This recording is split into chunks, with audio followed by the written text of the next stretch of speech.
Hello guys, today I'd like to share with you one of my favorite pastries called gata.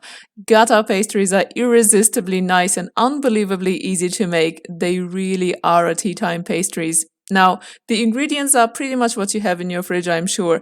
Please note that all the ingredients for this recipe must be cold, and of course I will leave the exact amount in the description box below.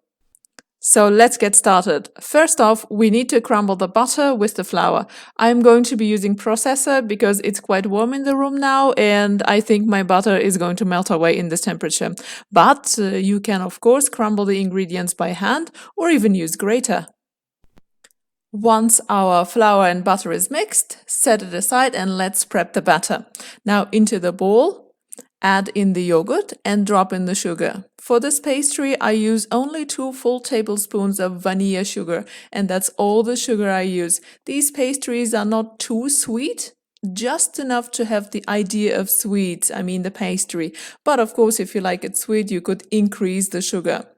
Then add half a teaspoon of baking soda. Baking soda works great with dairy products. And then crack a medium egg into it and give it a nice mix with a fork.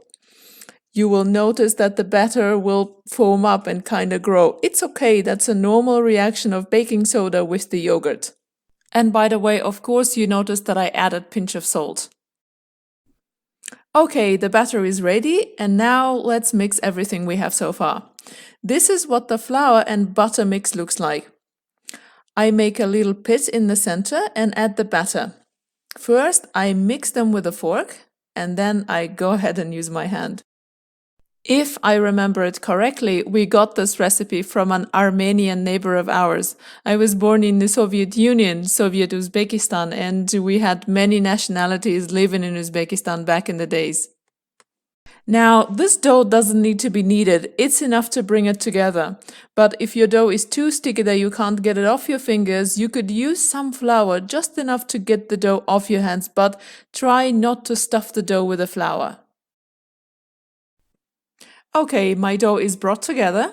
I cut them into 2 parts. I will be making pastries with 2 different fillings. So I wrap them in the kitchen plastic and cool them in the fridge for a few hours. Now, if you don't have a lot of time, you could freeze the dough for 30 minutes and they are good to work with. The idea is that the butter will cool down and solidify the dough, and of course it's much easier to work with that dough. Oh, my camera would seem shaky because my tripod is on the same working surface. Apologies for this.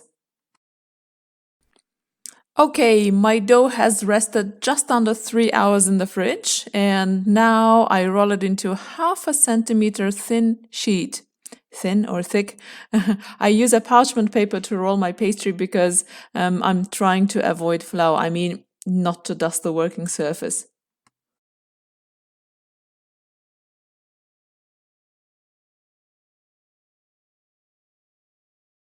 Try to roll it into a square or rectangular sheet. This pastry of mine is going to be with a walnut filling. Now, I have a handful of walnuts mixed with 1 tablespoon of vanilla sugar. I dried the nuts for 10 minutes in 150-degree oven before crushing them. Now, you could apply soft butter on the dough before the filling, but I like it even without.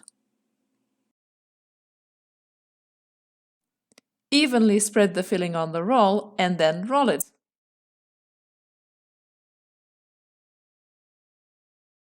Secure the edges.